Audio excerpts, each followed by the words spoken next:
Oni. Selamat pagi, selamat sore, selamat siang, selamat malam, atau selamat apapun itu, teman-teman menyaksikan kapanpun itu.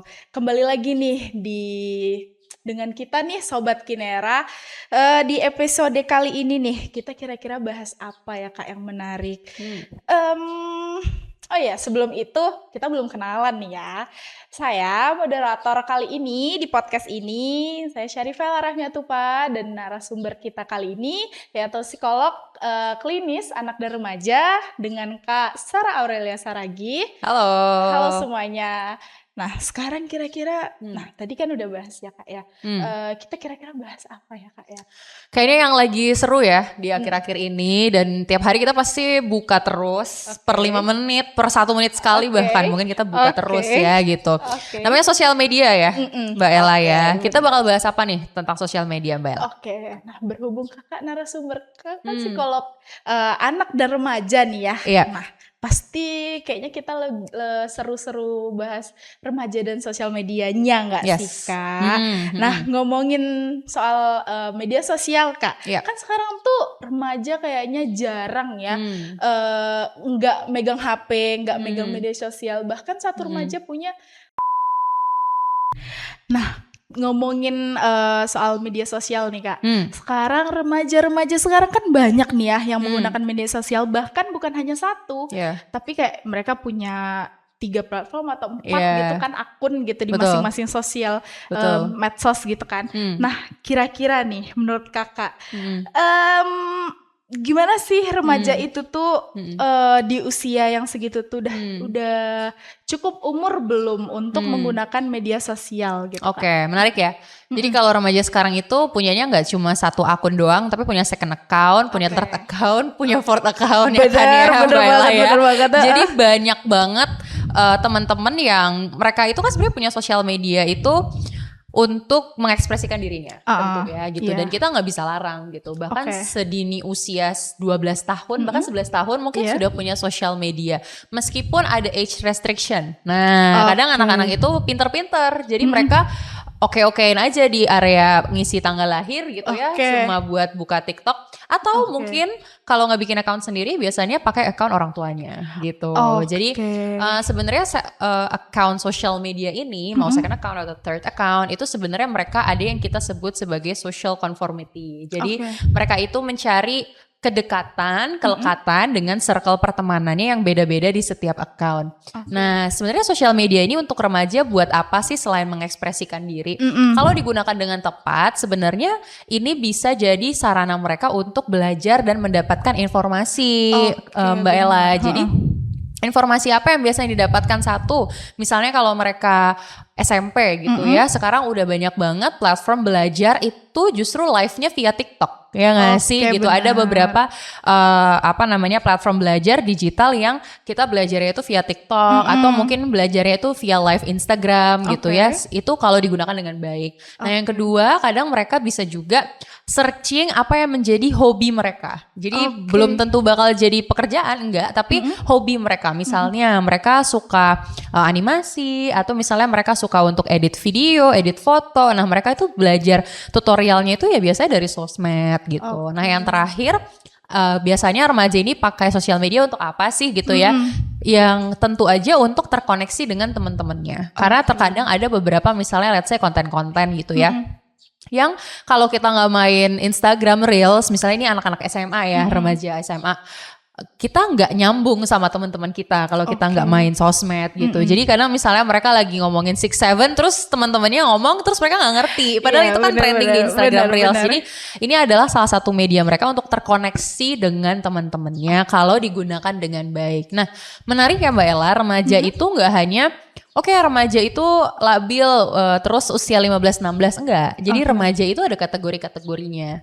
Ada pra remaja, itu umur start dari umur 8 atau 9 tahun tergantung hormonnya apakah sudah aktif atau belum gitu ya, hormon pubernya 8 sampai 9 tahun menuju 12 itu pra remaja.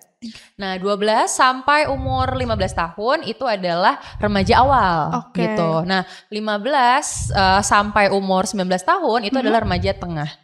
Nah 19 tahun sampai umur 22 itu adalah remaja akhir. Jadi kita waktu kuliah itu sebenarnya udah masuk transisi remaja akhir ke dewasa awal. Tapi penelitian yang baru gitu ya menyebutkan bahwa sampai umur 29 tahun aja itu masih kategori remaja loh. Penelitian yang baru gitu. Jadi remaja itu indikasinya apa? Itu yang perlu kita cari tahu. Remaja itu indikasinya adalah punya satu kebutuhan untuk belonging. Jadi makanya mereka pakai sosmed itu bukan untuk kayak untuk sharing-sharing aja enggak, tapi mereka juga pengen relate sama teman-temannya, pengen belonging, pengen jadi bagian dalam sebuah komunitas, sebuah grup gitu ya, lingkaran pertemanan. Dan yang kedua adalah kebutuhan untuk menentukan identitasnya. Jadi biasanya kita lihat pencarian jati diri gitu ya. Menurutku sih secara pribadi bukan pencarian jati diri, tapi adalah menemukan identitas diri mereka. Identitas itu kan ada banyak, apa yang mereka suka, apa yang mereka nggak suka gitu. Sedangkan jati diri itu bahkan sampai kita dewasa juga kita tetap cari gitu loh. Jadi remaja itu buat parents gitu ya, yang perlu kita cari tahu adalah kebutuhan mereka itu apa sih, sampai akhirnya kita memberikan izin, oke boleh deh pakai sosial media gitu. Agak panjang ya jawabannya ya saya. Gitu pokoknya sosmed. Baik Kak. Nah jadi kan Kak ngomong-ngomong dari usia remaja tadi ya Kak ya. Nah usia remaja tadi kan ada Kakak bilang remaja tengah tuh 16 sampai 19 ya Kak ya. 15 sampai 19 15 sampai 19 ya, sorry. Nah itu tuh menurut Kakak apakah peraturan yang udah dibuat Komdi gini itu tuh solusi yang efektif gak sih Kak? Atau sebenarnya ada hal yang lebih penting gitu dari sisi psikolognya gitu? Sebenarnya apakah ini solusi yang efektif atau tidak, kita perlu cari tahu dulu. Karena ini kan baru dilakukan sekitar 3-4 bulanan ini ya, setahu saya gitu. Jadi kalau di luar negeri itu sudah terbukti keefektifannya, tetapi dengan syarat orang tua terlibat. Nah ini nih yang perlu kita cari tahu gitu. Pada negara misalnya seperti Australia gitu ya, ada dua kubu. Ada anak-anak yang merasa ini efektif karena jadinya mereka lebih connect sama teman-temannya di real life. Mereka jadi lebih sedikit waktu bermain sosial media gitu ya. Tapi ada juga anak-anak yang merasa kayaknya nggak ada gunanya, saya tetap bisa main sosmed gitu. Jadi tapi kuncinya di mana? Kuncinya adalah di keterlibatan orang tua sih. Seberapa, bukan berarti orang tua harus bacain DM anaknya terus ya, nggak gitu. Benar. Tapi orang tua terlibat, apa sih yang anak-anak itu lihat, dengan siapa dia follow ya, dengan siapa dia berinteraksi di dunia maya gitu. Jadi apakah ini efektif atau tidak, belum tentu sih ya, Mbak Ella, kalau menurut saya gitu. Nah menurut Kakak sendiri nih, dari sisi psikologinya, itu tuh otak remaja di usia mulai 16 ke atas nih kan yang dibolehkan, atau 16 ke bawah itu tuh sebenarnya udah matang belum sih untuk menggunakan medsos itu tadi gitu? Jawabannya belum. Baik itu menggunakan medsos atau tidak, sebenarnya otak remaja itu belum sepenuhnya matang gitu. Jadi kapan sih manusia itu punya kemampuan berpikir rasional yang cukup baik? Sebenarnya startingnya itu di usia 25 tahun. Katanya ya kan. Nah tapi sebetulnya ini sangat dipengaruhi oleh pola asuh, lingkungan tempat remaja itu gitu ya, dan bagaimana support system dari anak-anak ini gitu. Jadi kalau di usia, kalau secara biologisnya gitu ya, neuropsikologinya adalah di usia 16 tahun itu area yang paling banyak berperan itu namanya amigdala. Jadi amigdala ini adalah bagian otak yang mengontrol emosi. Ini sangat aktif gitu, jadi bagiannya merah-merah gitu ya. Dan yang lagi berkembang itu kita sebutnya prefrontal cortex dan parietal cortex. Jadi itu adalah area di mana anak-anak remaja, bukan anak lagi ya, remaja, teman-teman remaja itu mengembangkan kemampuan berpikir kritis. Makanya biasanya kalau anak SMA itu super idealis ya kan ya, karena mereka lagi mengembangkan kemampuan berpikir kritisnya. Nah itu di prefrontal cortex gunanya untuk apa? Gunanya kalau di fungsi eksekutif adalah dia menahan inhibition, menahan, lalu berpikir secara lebih dalam, lebih kompleks, dan mengambil keputusan tidak menggunakan emosi atau amigdalanya. Makanya kebayang kalau remaja main sosmed terlalu sering. Nah, biasanya kalau mereka dengar komen-komen yang gak bagus, ya kan, atau kayak cyberbully gitu, pasti langsung nangis. Nah, atau misalnya ngelihat konten-konten yang lumayan triggering, biasanya mereka tertrigger gitu untuk melakukan hal-hal yang mungkin sekarang kita sebutnya self harm gitu, atau mungkin lebih gampang sedih, lebih gampang murung. Nah, itu karena prefrontal cortexnya lagi berusaha berkembang gitu. Makanya ya Kak ya, kadang kita tuh lihat remaja sering kejebak kali ya Kak, kejebak dalam konten-konten atau scrolling sosmed itu berjam-jam gitu ya Kak. Iya, benar-benar. Nah, itu tuh kenapa sih Kak mereka tuh melakukan itu tuh tanpa kan secara nggak sengaja kan emosional mereka lebih ini ya gitu. Itu kenapa gitu Kak? Jadi kenapa adalah karena remaja tadi punya kebutuhan gitu. Kebutuhan untuk apa? Kebutuhan untuk mengekspresikan dirinya. Lalu mereka juga mungkin mereka doom scrolling itu adalah bentuk mereka untuk me time juga. Karena kan anak remaja sekarang baik SMP atau SMA kegiatannya itu padat ya di sekolah gitu. Kadang sekolah bisa sampai full day, terus malam mereka harus les lagi gitu kan. Jadi main sosial media adalah salah satu cara mereka untuk stress release sebetulnya. Tapi kalau tidak dimanfaatkan dengan baik ya bisa jadi berdampak negatif gitu. Berarti bahas masalah dampak nih ya Kak, Kakak tadi. Nah, kalau ngomongin dampak tuh Kak, kira-kira dampak yang sekarang, fenomena yang sekarang lebih sering dialami oleh remaja itu apa sih Kak? Insecure kah, self harm tadi, atau depres atau apa Kak? Kalau sekarang di anak-anak remaja itu yang paling banyak itu adalah satu depresi ya, dengan self harm itu banyak sekali. Dan yang kedua memang kecanduan game.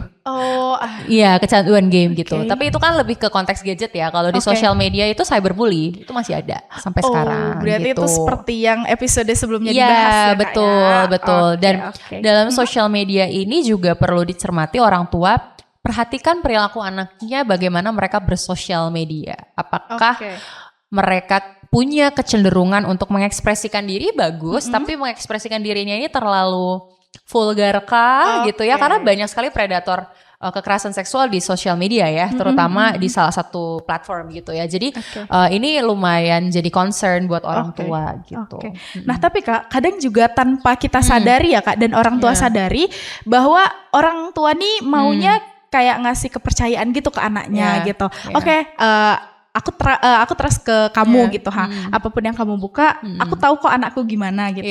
Nah, tapi ada nggak sih Kak tanda-tanda awal yang bisa nih untuk dilihat orang tua kalau anaknya tuh mulai ada sesuatu yang nggak sehat nih dari media sosialnya gitu?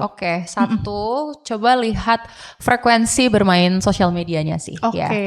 Karena itu penting. Misalnya apakah dia jadi lebih sering buka HP untuk scrolling dibanding aktivitas yang lain yang lebih produktif gitu ya. Kedua, coba perhatikan juga bagaimana perubahan moodnya gitu. Jadi perubahan mood pada remaja ini kan bisa kita lihat jelas ya gitu. Kapan mereka betul-betul lagi down, kapan mereka betul-betul lagi happy, itu kan kelihatannya jelas sekali. Jadi coba lihat mana mood yang lebih sering muncul gitu. Maksudnya pada remaja itu kan wajar ya mereka sedih terus tiba-tiba happy. Tapi pasti ada satu atau dua mood yang atau mood dan juga emosi yang dominan gitu. Misalnya kok lebih sering marah-marah ya, lebih irritable. Terus misalnya ketika ngelihat HP, ngelihat sosmed dikit langsung kayak marah atau kesel gitu. Nah, coba dicari tahu apakah mungkin anak kita punya indikasi di sosial media itu berinteraksinya kurang baik.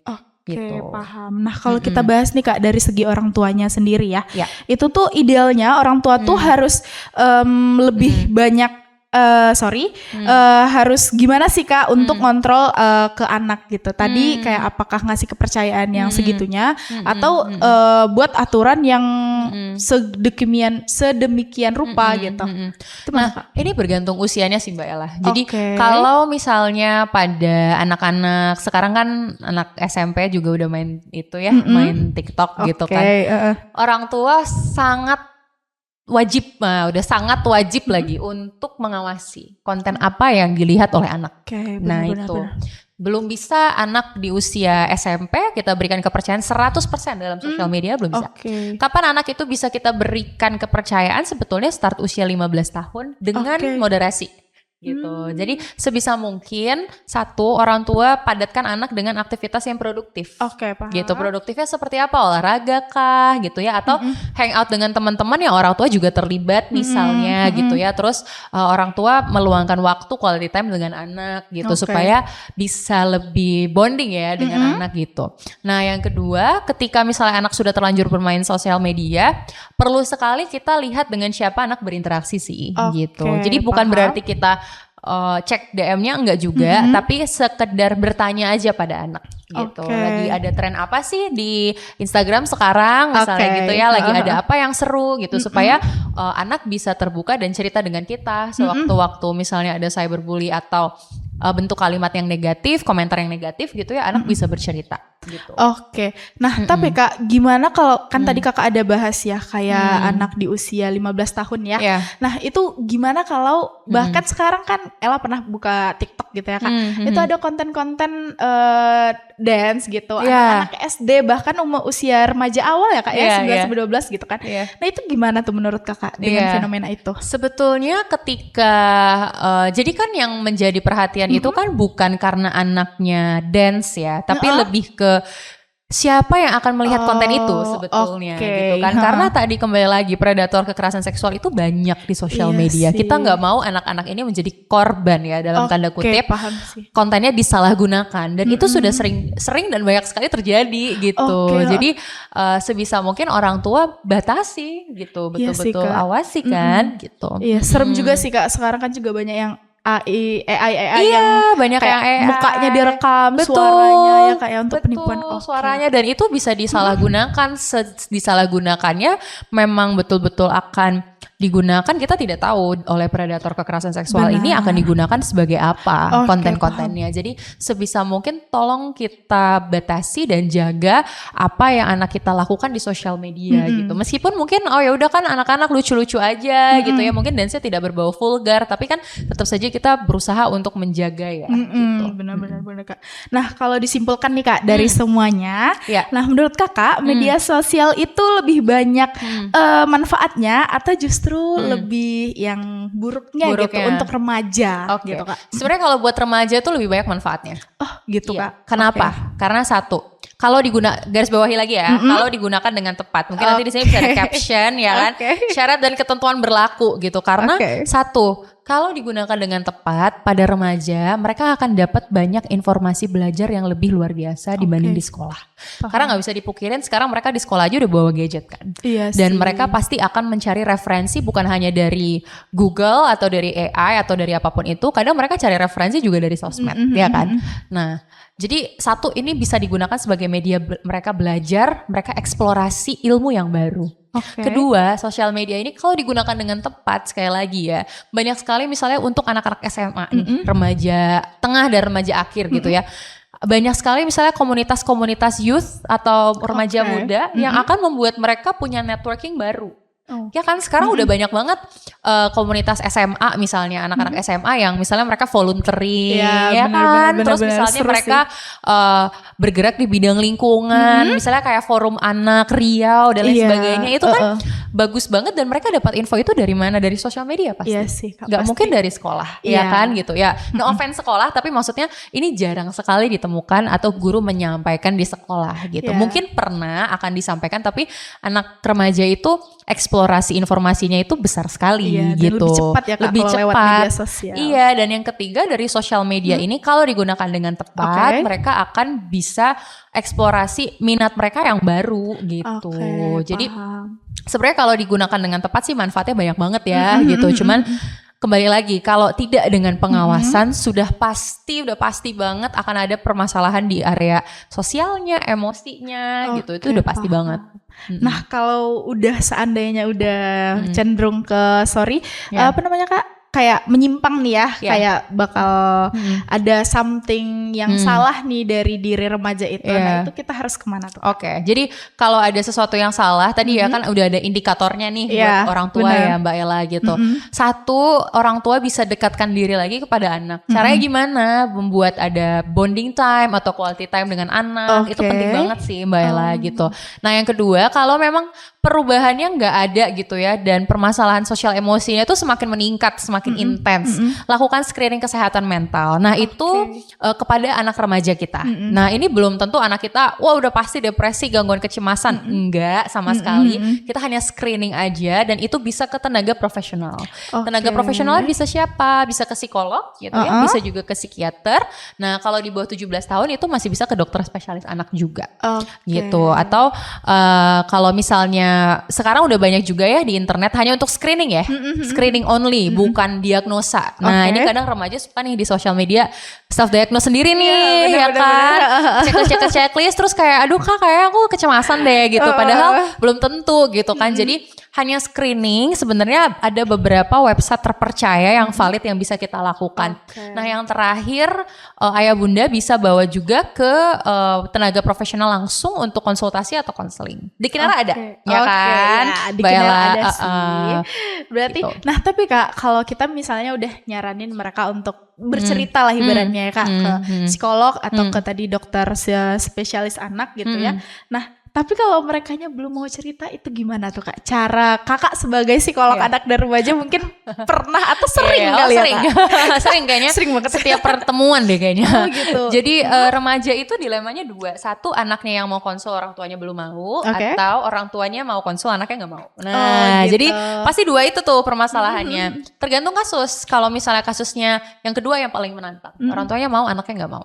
Biasanya kita sebagai psikolog kita tidak memaksa. Jadi di pertemuan pertama kita hanya bilang kita mau kenalan aja sama dia. Karena dia ngerasa ini kayaknya mama papa aku ngadu nih ke tante ini misalnya gitu ya. Atau ke kakak ini biar aku dibenerin dalam tanda kutip gitu kan. Tapi di momen itu kita memposisikan diri seperti setara. Nah anak remaja itu kan gak suka ya digurui gitu kan. Jadi seperti setara bahwa kalau kamu belum mau cerita ya gak apa-apa kita melakukan aktivitas yang lain. Dan biasanya cerita itu muncul pasti di pertemuan kedua atau mungkin 20 menit menjelang sesi udah mau selesai itu baru mereka mau cerita gitu. Jadi itu yang biasanya saya lakukan sih sebagai tenaga profesional dan mungkin rekan-rekan psikolog yang lain punya pengalaman yang berbeda gitu. Jadi biasanya dengan remaja pasti kita cari tahu dulu apa sih yang mereka suka. Misalnya mereka memang sukanya main sosial media.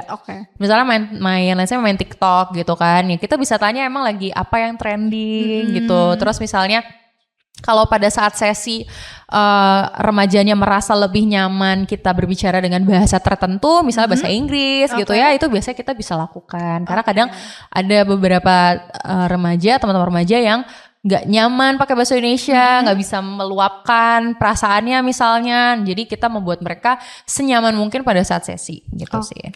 Nah terakhir nih kak, buat remaja yang lagi dengerin, itu tuh kira-kira apa sih hal penting yang harus banget mereka remaja ini nih sadari sebelum mereka tuh aktif di media sosial? Pesan dari kakak nih. Pesannya adalah satu, jangan terlalu lama. Pahamin bahwa sosial media itu hanyalah media kita untuk belajar atau cari tahu informasi yang baru. Jadi apapun yang terjadi di sosial media itu semuanya yang baiknya aja.